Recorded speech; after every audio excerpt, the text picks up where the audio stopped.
EUBI کے pensioners کو اپنے چینل پر خوش آمدید۔ امید کرتے ہیں کہ آپ خیریت سے ہوں گے۔ آج کا ہمارا ٹاپک ہے EUBI کے پینشنرز متوجہ ہوں۔ EUBI پینشنرز کے حوالے سے اہم ترین نیوز اپڈیٹ، مکمل ڈیٹیل آپ کے ساتھ شیئر کرتے ہیں۔ تنخواہوں اور پینشن میں اضافہ IMF کی رضامندی سے مشروط۔ EUBI پینشنرز کے لیے عبوری امداد کا اعلان اور کم از کم پینشن 45,000 روپے کی جائے۔ سرکاری ملازمین کی تنخواہوں سے ہر ماہ منہا کیا جانے والا بی فنڈ کہیں برس نہیں دیا جاتا۔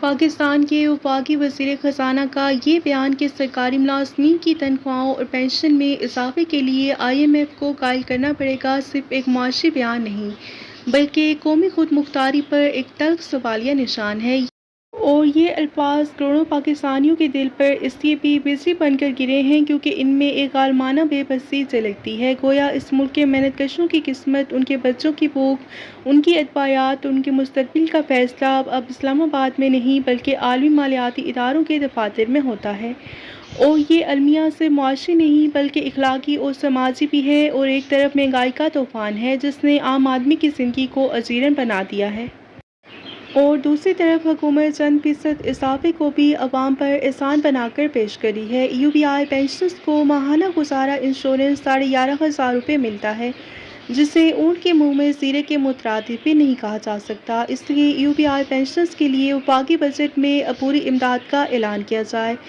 نیز ہزاروں سرکاری ملازموں کو جو کہ 2008 سے قبل ریٹائر ہوئے ہیں، پینشن 20,000 روپے سے کم ہے، اسے بڑھا کر کم از کم 35,000 روپے کیا جائے۔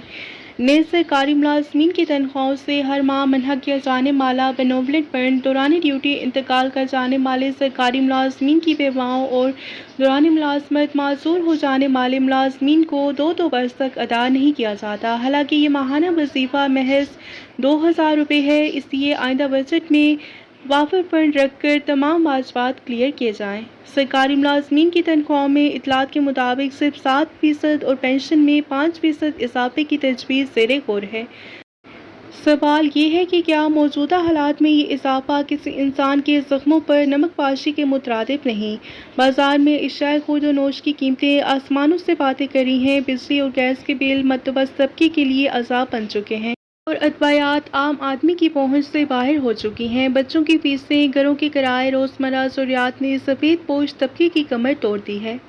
ایک سرکاری ملازم مہینے کے آخری دنوں میں صرف تنخواہ ختم ہونے کا نہیں بلکہ عزت نفس بچانے کا حساب لگاتا ہے، اور ایک پینشنر اپنی بیماری سے زیادہ اس فکر میں مبتلا رہتا ہے کہ دوائی خریدے یا گھر کا راشن پورا کرے۔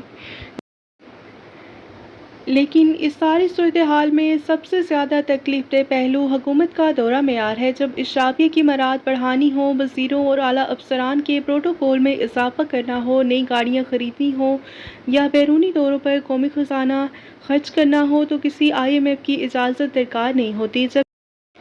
لیکن جب بات کی جاتی ہے عام ملازم یا پینشنر کے حق کی تو فوراً IMF کا خوف سامنے لا کھڑا کیا جاتا ہے، اور یہی وہ رویہ ہے جو کہ عوام کے دلوں میں احساس محرومی کو جنم دیتا ہے۔ پاکستانی عوام قربانی دینے سے انکاری نہیں، ہمیشہ سے دیتی آ رہی ہے، مگر سوال یہ ہے کہ قربانی ہمیشہ صرف کمزور طبقہ ہی کیوں دے؟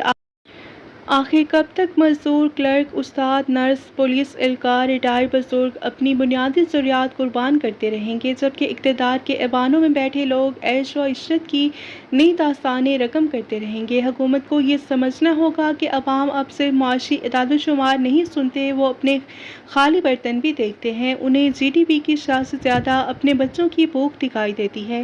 قوم اب یہ سوال پوچھ رہی ہے کہ اگر ملک آزاد ہے تو پھر عوام کے بنیادی فیصلے عالمی ادارے کیوں کریں گے؟ اور آج پاکستان کا سب سے بڑا مسئلہ صرف معاشی بحران نہیں بلکہ اعتماد کا بحران ہے۔ عوام کو محسوس ہو رہا ہے کہ نظام طاقتور کے لیے نرم اور کمزور کے لیے سخت ہے، اور یہی احساس حکمرانوں اور عوام کے درمیان فاصلے بڑھا رہا ہے۔ اگر حکومت واقعی عوام کی دعویدار ہے تو اسے سب سے پہلے اپنے اخراجات کم، اشرافی کی مراعات ختم اور قربانی کا آغاز اوپر سے کرنا ہوگا، ورنہ وہ دن دور نہیں جب عام آدمی کا غصہ اسے سڑکوں پر لے آئے گا۔ ویڈیو کو لائک اور شیئر کر لیجیے۔ ملتے ہیں نیکسٹ ویڈیو میں، ٹل دین ٹیک کیئر، اللہ حافظ۔